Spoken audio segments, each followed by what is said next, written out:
Now we know the whole government shutdown thing was always just a big ploy. Let me explain. So, first, the news just broke that the longest ever government shutdown is finally coming to an end. They're saying that the broad framework for this agreement was negotiated by Senator Angus King, Jean Shaheen, and Maggie Hassan, as well as GOP senators, has now, quote, more than enough members of the Senate Democratic caucus to advance, according to two people granted anonymity to disclose the terms. So then I went to research what was so different about this new bill, and the answer is absolutely nothing. They say that this deal is a pragmatic off-ramp from the initial stalemate, a quote-unquote cleaner CR with some wins for both sides, but it largely kicks the core fights, ACA subsidies, Medicaid cuts down the road without resolution. So why the vote now? Well, it's this. One of the main reasons why the shutdown began in the first place is because the Democrats feared electoral backlash from their base. This is an article from last month, and they said that, quote, it's been clear to them that the American people don't want to see a Democratic Party that capitulates to a Republican extremism.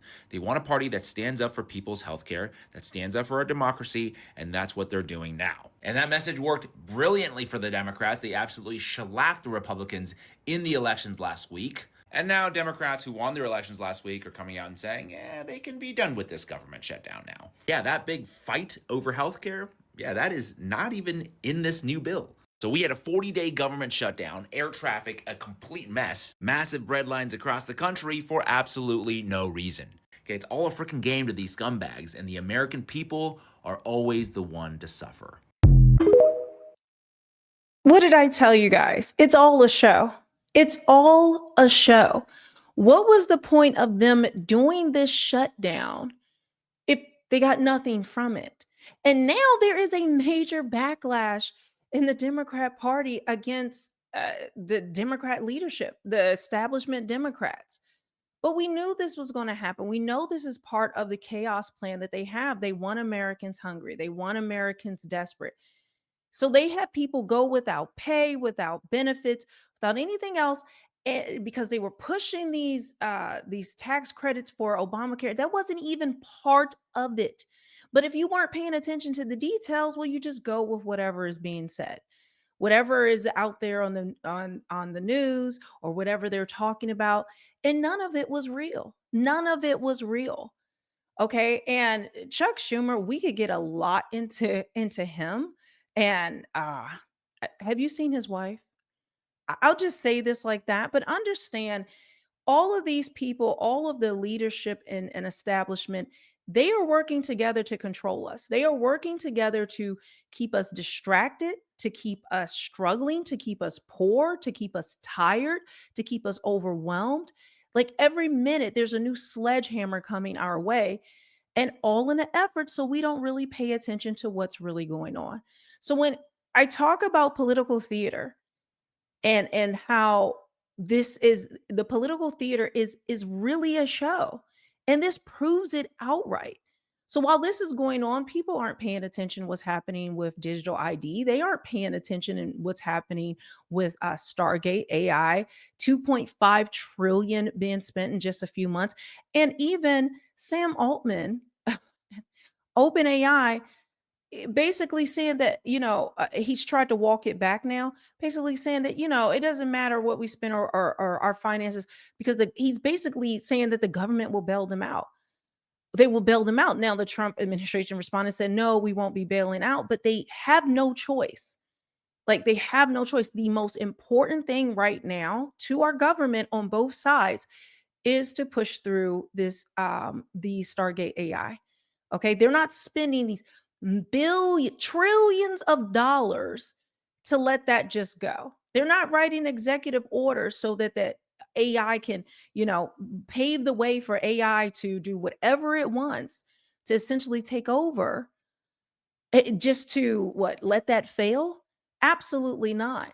But we're talking about a company making billions, trillions, spending this amount, and still talking about, you know what, if we have a financial problem, well, the American taxpayers are going to bail us out. It's insane. It's ludicrous. And they don't care. They don't care. But let's continue down this road because there's a lot I want to show you. But the main thing is people who are part of sorry, I glitched for a second. I had to pull up this video. But the main thing is that the Democrat Party, they are having a major backlash. There's actually a backlash going out about Mamdani as well. The Democrat Party voters there are very unhappy because they feel like they're being let down already. They're being let down already, but we knew this would happen. Again, I believe Mamdani is a Trojan horse, not just to bring in Sharia law and all types of things in New York City, but I think, again, you have to remember these are actors on a stage, all meant to rile up voters, rile up the American citizens so that we just feel disaffected, so that we keep staying in our party camps, fighting each other and not looking at what's going on. But take a listen to this. Well, today is a terrible day to be a Democrat. The shutdown just ended after 40 days, and what did we get from it? Absolutely nothing. They voted on a bill that they could have voted on 40 days ago, but why? Not to mention that they just admitted that they were lying about the whole shutdown and gaslighting people by saying, well, Republicans control the House and the Senate, when prominent accounts are going, I wish the Democrats held out and didn't reopen the government. I mean, even CNN said it. Look. We've got plenty more on the other side. We will talk much more about this. Again, you're looking live at the Senate floor as the Democratic filibuster has been broken. We have so far reached 60. We're waiting for the official count. But right now, 60 votes that would unlock moving forward with this plan to reopen the government on the Senate side. A quick break. And what does this new bill have that the old one didn't? Practically nothing. The same issues like ACA and Medicaid are just being kicked down the road. So what was the point of the shutdown? Well, it was leveraged to win the elections. And then after the elections were won, prominent Democrats who won the seats came out and said, well, we don't really need a shutdown anymore per se. But of course, they waited a couple days after the election because God forbid you would realize that they were just starving Americans for leverage. Air traffic control was down, flights were canceled, delayed all over the country. People had to make lines outside of food banks just to feed their families, and federal workers didn't get paid. But hey, at least we passed a spending bill that we could have passed 40 days ago and avoided this whole situation, right? They did it all for a show. And they did it all. It's performance art. Performance art. To drum up their base. And especially with Chuck Schumer, let me show you this. I guess he was hoping because he is being challenged. His seat is being challenged by AOC. So he is trying to hang on by a thread. But overall, everyone in the Democrat Party, well, their base wants him gone. What's weird is the leadership is not saying it. And that should tell you everything you need to know.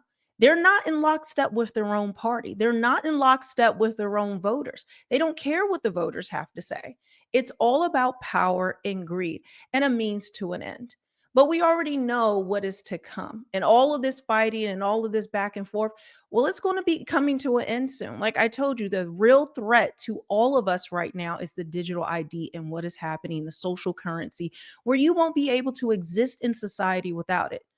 Okay. But of course, power is their main mechanism to try to keep control over this whole thing. Okay. And outside of them working together to try to get to that goal, they still have egos. They still go on power trips. They still want to protect themselves and preserve power, because once you have that taste of power, why would you want to get rid of it? But let's look at this. Let's look at this. Let me remove that and I'm going to add this to the stage, because you need to see what is really happening out here in order to understand what it really means. Here we go. Hopefully this is big enough for you to see. Let me see if I can make it a little bigger for you. There we go. There we go. How are Democrats feeling overall about Schumer? We've seen a lot of comments from some House Democrats, but what about overall? What about Democrats nationwide feeling about Chuck Schumer? I think the word of the day is terrible, terrible, terrible, terrible. To quote another Charles Barkley when it comes to Chuck Schumer, look at this. Least popular Dem Senate leader ever. I looked at all of the polls going all the way back since 1985. The one who has the lowest rating among Democrats is, in fact, Chuck Schumer. Look at this. He's underwater with Democrats. His own party, he's underwater. He's at -4 points. That makes him the least popular guy for a Dem Senate leader going all the way back since the mid-1980s at least. Do you have a sense of why? Why? It's because Democrats, they want a fighter. They want a fighter. That's why. Take a look here. Democrats, Dems in Congress do too little to oppose Trump. During the first term, it was just 46% in 2017. That's the percentage of Democrats who said that the Dems in Congress are doing too little to oppose Donald Trump. Look at where we are now, 69%. That is an increase of, get this, 23 points. The super duper majority of Democrats believe that the Democrats in Congress are not doing enough to oppose Donald Trump. And that, of course, is a big, huge criticism of Chuck Schumer. And that is why he is underwater. I knew you were going to do the dip. All right. I always do the dip. I need my do the dip. exercise You in the do. morning. There has been talks of a challenge to Schumer. What are you saying on that front? Who looks like they're in place to do it? Okay, so you see this opening slide here, and you see, of course, that Chuck Schumer is underwater with Democrats nationally. But of course, the ultimate way to get Chuck Schumer out of office is to beat him in New York State. So how do New York State Democrats feel about Chuck Schumer? And take a look here, the net favorable among New York Democrats. Chuck Schumer is above water with the Democrats in his home state, but just by 16 points. Look at Alexandria Ocasio-Cortez running way ahead. If she decides to challenge Chuck Schumer and come 2028, she's got a real leg up on the competition. I dare say at this point she would be the favorite to beat him, which would be something that would just blow my mind, even just a few years ago, given that Chuck Schumer, of course, is a New York born bred type of guy. Yeah, those are incredible. Look at that, numbers 30 there. points ahead. My goodness gracious. That's a lot. All right, Harry Enton, you're Will we even make it to 2028? Like, that's so far in the future. Like, in terms of politically, that is like a lifetime away. A lot can happen till then, and I think that's what he's banking on, that he's going to be able to keep his seat, keep his power, because people have short memories. They have short memories. This is happening in 2025. They're going to do something else to try to stir up more support, more more power for themselves, more money. And that's really the end goal, because how do we even know that Chuck Schumer is going to run for re-election at that time? Again, it'll be a presidential election.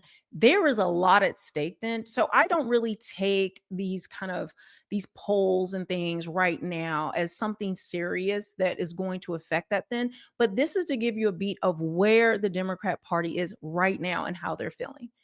Again, as we continue to roll out different things, again, I will not stop talking about digital ID. You're going to see more and more people start to realize the truth of what's going on. But this was just noise. Like, what was the point of any of this other than to hurt the American people? There is no other explanation. None.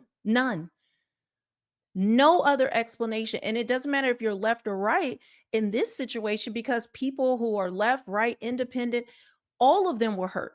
And let's not talk about the mass amount of illegals who are voting and getting welfare from the government. I have brought you that. And there's a reason why they're doing that. There's a reason why they've allowed that. Because again, if you have all these illegals in and then they're giving them, I've shown you the videos, giving them IDs right away, giving them benefits right away. They're doing, there's investigations on how they've been able to vote. And this has been proven over and over. On this channel, I have shown you those videos. I have shown you that information. And so that is what has been happening. But do you see how ineffective our government is? This wasn't even a real issue, but yet they were arguing about it. Shutdown caused all of this mass hysteria. And it was for no reason at all. No reason at all. And they all knew it, but they still allowed this to happen. But let me show you this. All 8 Democratic senators that voted with. Let's pause this. I'm going to switch it back a little bit, guys. I'm trying to get my system together. Here we go. All 8 Democratic senators that voted with Republicans to reopen the government without any immediate real concessions, yet none of them are up for re-election next year. All 8 of them. Either 2 of them are retiring, and the other 6 don't have to face the public until 2028 or 2030 for their re-election campaign. And let's be honest, this is America. No one's going to remember the government shutdown by there, which makes me think Chuck Schumer was a little bit more involved with this than he's letting on, because it seems too coincidental that none of them are up for re-election next year.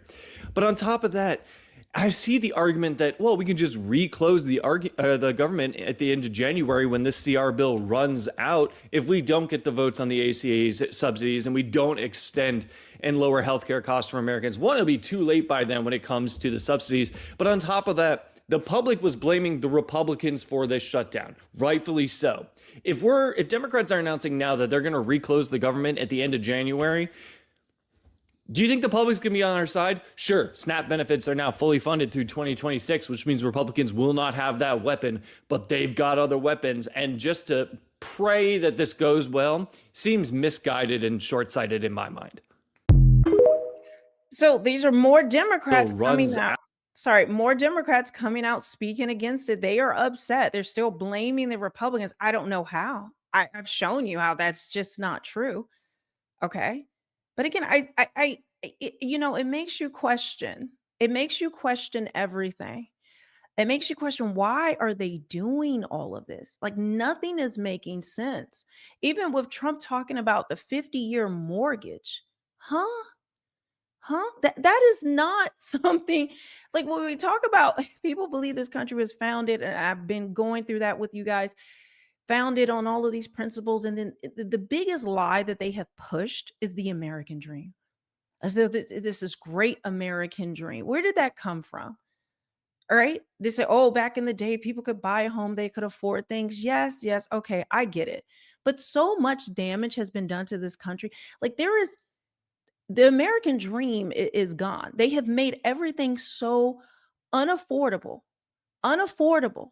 They have made people, the job losses, wage stagnation, inflation, the economy just being trashed. And at this point, people are just feeling in so much pain, so much chaos, and people are scared of what's to come next, what's going to happen on both sides. Because right now, many of the promises that we got on the right, they're not coming to pass. Some of them are, but it seems like at some point in the spring, I feel like there was a change. Something shifted dramatically on the right. I feel like like Trump came in and he was really hitting them hard with so many things. But then as promises started not being fulfilled, well, what has happened? On the right, you are seeing a major split, people being disappointed, and it's all over the place. And then on the left, the same thing. People are disaffected. So, what is really going on? Why are we seeing our government not really working for the people and all of the promises that they've said? And I've told you, their main goal, from what I've seen, is not the American people right now. They have a goal that they are all united in, and that is to bring in new world order. So you're going to continue to see more chaos. You're going to see more protests and the government doing things that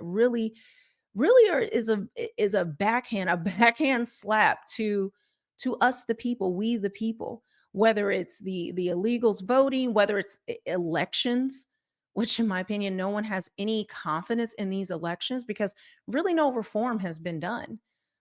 And we can go on and on and on and on about the things that are happening. And even like with the Epstein list, that was promised. I'm not pressed to see the Epstein list because, in my opinion, based on the things that I've found, it's all wicked. They're all wicked. They're all on the Epstein list, in my opinion. Not saying individually like every single person, but understanding they've all seen it. They all know what's going on. And they're not really saying anything. They're not really putting up a fight, at least the fight that we want. And so for me, whether I ever see the Epstein list or not, it makes no difference. I've seen too much. I've seen too many lies that we have been fed. I mean, all of our lives, all of our lives. We can get into NASA and the moon landing, which there's no way you can believe that. I keep bringing up, like, there are so many NASA bloopers. Maybe I should do a video of it where you can, I mean, see the strings where they're hanging on wire. You can see the green screen. You can, Richard Nixon called them on the moon from a landline. That's how fake this was. And now they said we can't go back to the moon because we lost that technology. Really? Or are we under a firmament, as the word of God says, with the waters above and the waters below? And that firmament stops you from going up there, stops you from actually entering space. Now that's some deep tea, some deep what some people call conspiracy theory, but it's not conspiracy. I can prove it. I can prove it. And not only that, the word of God says this. So believing in anything else is anti-biblical if you are a Christian. So understand these are the things happening. And I think on my other channel, I told you Melanie Offscript is when I'm going to start doing more of unpacking these conspiracy theories so we can really see, so you can have the information and decide for yourself. Because what we're taught and what we're told, none of it is real. And not a single thing is real. Yes, we feel the impact. Yes, real things happen. Get that.